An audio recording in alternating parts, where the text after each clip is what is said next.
Chapter 26. About noon the next day the boys arrived at the dead tree. They had come for their tools.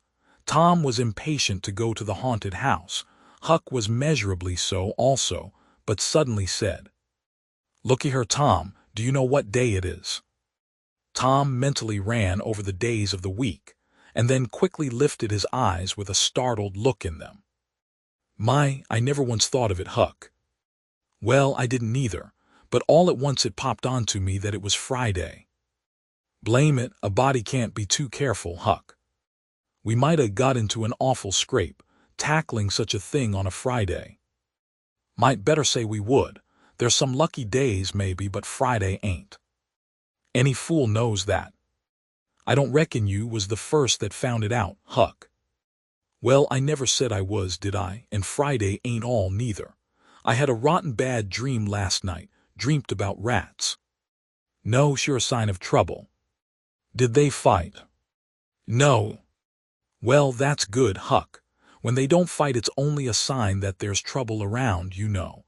All we got to do is to look mighty sharp and keep out of it. We'll drop this thing for today and play. Do you know Robin Hood, Huck?" "No, who's Robin Hood?" "Why, he was one of the greatest men that was ever in England, and the best. He was a robber." "Cracky, I wished I was." "Who did he rob?" "Only sheriffs and bishops and rich people and kings and such like, but he never bothered the poor. He loved 'em.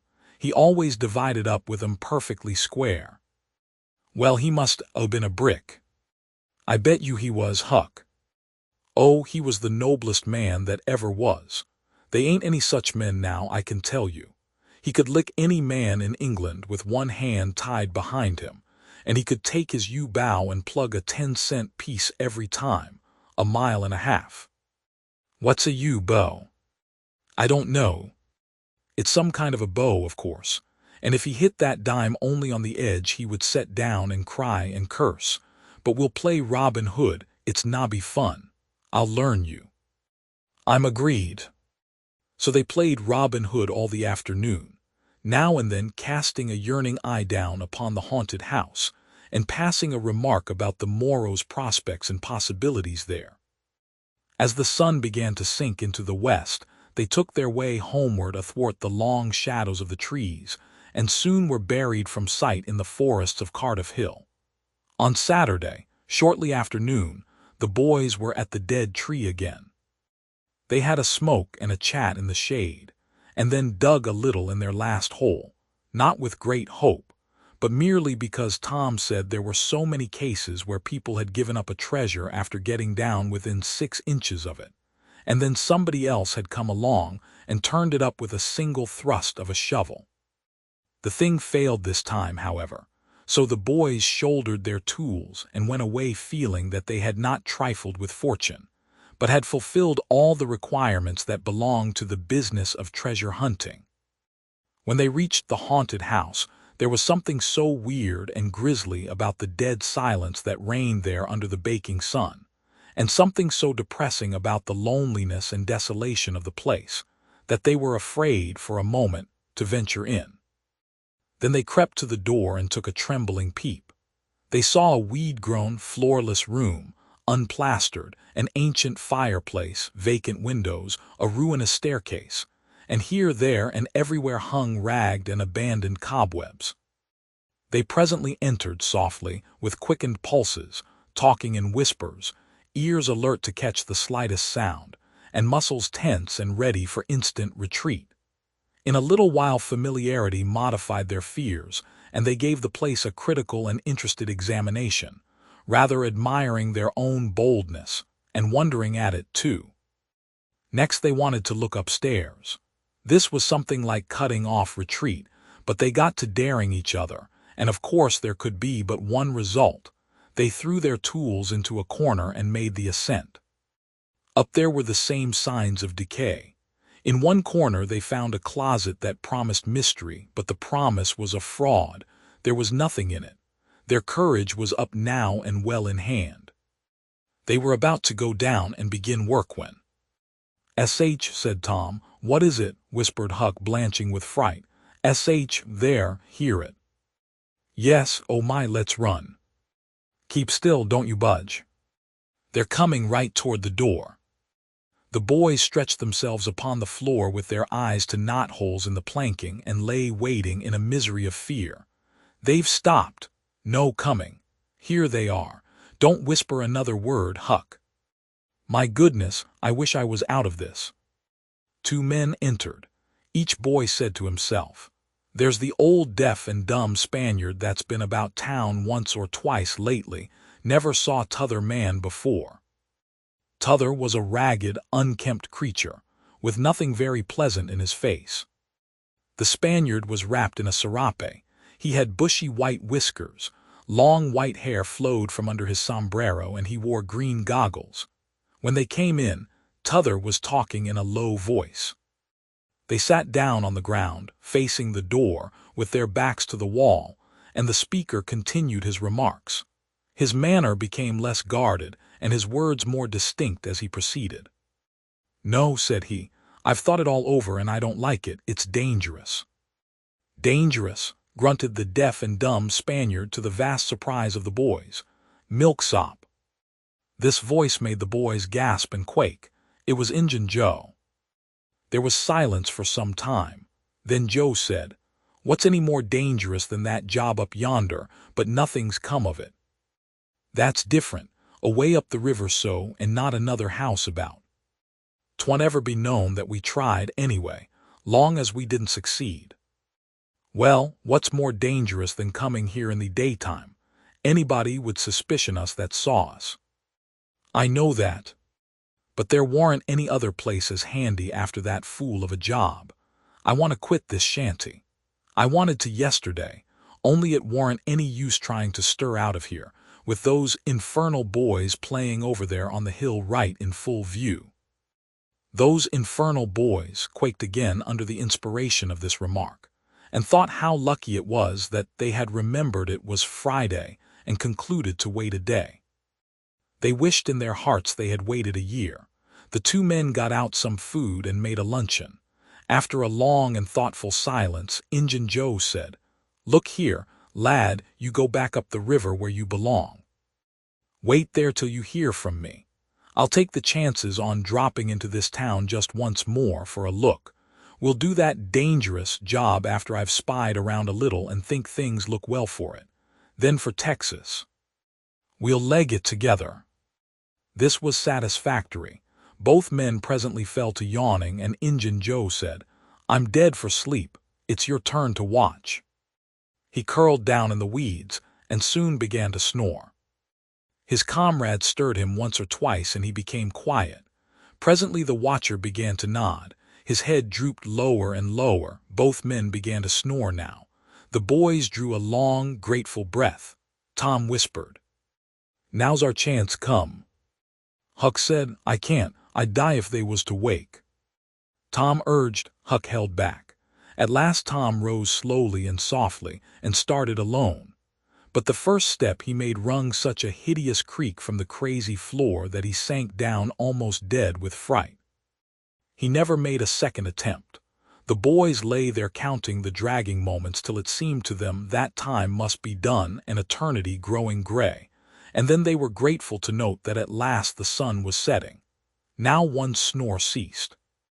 Injun Joe sat up, stared around, smiled grimly upon his comrade, whose head was drooping upon his knees, stirred him up with his foot, and said, "Here, you're a watchman, ain't you? All right, though nothing happened." "My, have I been asleep?" "Oh, partly. Nearly time for us to be moving, pard. What'll we do with what little swag we've got left?" "I don't know. Leave it here as we've always done, I reckon. No use to take it away till we start south. 650 in silver's something to carry." "Well, all right. It won't matter to come here once more." "No, but I'd say come in the night as we used to do. It's better." "Yes, but look here. It may be a good while before I get the right chance at that job. Accidents might happen. 'Tain't in such a very good place. We'll just regularly bury it, and bury it deep." "Good idea," said the comrade, who walked across the room, knelt down, raised one of the rearward hearthstones and took out a bag that jingled pleasantly. He subtracted from it $20 or $30 for himself and as much for Injun Joe, and passed the bag to the latter, who was on his knees in the corner now, digging with his bowie knife. The boys forgot all their fears, all their miseries in an instant. With gloating eyes they watched every movement. Luck, the splendor of it was beyond all imagination. $600 was money enough to make half a dozen boys rich. Here was treasure hunting under the happiest auspices. There would not be any bothersome uncertainty as to where to dig. They nudged each other every moment, eloquent nudges and easily understood, for they simply meant, "Oh, but ain't you glad now we're here?" Joe's knife struck upon something. "Hello," said he. "What is it?" said his comrade. "Half-rotten plank. No, it's a box, I believe. Here, bear a hand and we'll see what it's here for. Never mind, I've broke a hole." He reached his hand in and drew it out. "Man, it's money." The two men examined the handful of coins. They were gold. The boys above were as excited as themselves and as delighted. Joe's comrade said, "We'll make quick work of this. There's an old rusty pick over amongst the weeds in the corner the other side of the fireplace. I saw it a minute ago." He ran and brought the boys' pick and shovel. Injun Joe took the pick, looked it over critically, shook his head, muttered something to himself, and then began to use it. The box was soon unearthed. It was not very large. It was iron-bound and had been very strong before the slow years had injured it. The men contemplated the treasure a while in blissful silence. "Pard, there's thousands of dollars here," said Injun Joe. "'Twas always said that Merle's gang used to be around here one summer," the stranger observed. "I know it," said Injun Joe, "and this looks like it, I should say.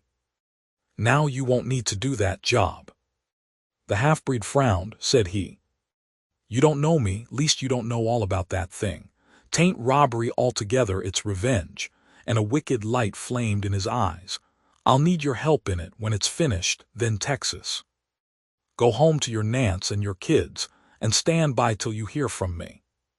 "Well, if you say so. What'll we do with this? Bury it again?" "Yes, ravishing delight overhead. No, by the great Sachem, no. Profound distress overhead. I'd nearly forgot. That pick had fresh earth on it. The boys were sick with terror in a moment. What business has a pick and a shovel here? What business with fresh earth on them? Who brought them here, and where are they gone? Have you heard anybody, seen anybody? What? Bury it again and leave them to come and see the ground disturbed. Not exactly, not exactly. We'll take it to my den." "Why, of course, might have thought of that before." "You mean number 1? "No, number 2 under the cross. The other place is bad, too common." "All right, it's nearly dark enough to start." Injun Joe got up and went about from window to window, cautiously peeping out. Presently he said, "Who could have brought those tools here? Do you reckon they can be upstairs?" The boys' breath forsook them. Injun Joe put his hand on his knife, halted a moment, undecided, and then turned toward the stairway. The boys thought of the closet, but their strength was gone. The steps came creaking up the stairs. The intolerable distress of the situation woke the stricken resolution of the lads. They were about to spring for the closet, when there was a crash of rotten timbers and Injun Joe landed on the ground amid the debris of the ruined stairway. He gathered himself up cursing, and his comrade said, "Now what's the use of all that? If it's anybody and they're up there, let them stay there. Who cares? If they want to jump down now and get into trouble, who objects?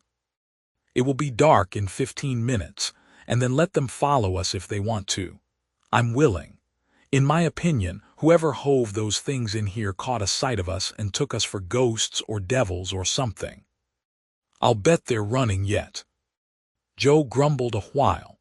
Then he agreed with his friend that what daylight was left ought to be economized in getting things ready for leaving. Shortly afterward they slipped out of the house in the deepening twilight and moved toward the river with their precious box. Tom and Huck rose up, weak but vastly relieved, and stared after them through the chinks between the logs of the house. Follow, not they. They were content to reach ground again without broken necks and take the townward track over the hill. They did not talk much. They were too much absorbed in hating themselves, hating the ill luck that made them take the spade and the pick there. But for that, Injun Joe never would have suspected. He would have hidden the silver with the gold to wait there till his revenge was satisfied, and then he would have had the misfortune to find that money turn up missing. Bitter, bitter luck that the tools were ever brought there. They resolved to keep a lookout for that Spaniard when he should come to town, spying out for chances to do his revengeful job, and follow him to number 2, wherever that might be. Then a ghastly thought occurred to Tom. Revenge. What if he means us, Huck? Oh, do, said Huck, nearly fainting. They talked it all over, and as they entered town they agreed to believe that he might possibly mean somebody else, at least that he might at least mean nobody but Tom, since only Tom had testified. Very, very small comfort it was to Tom to be alone in danger. Company would be a palpable improvement, he thought.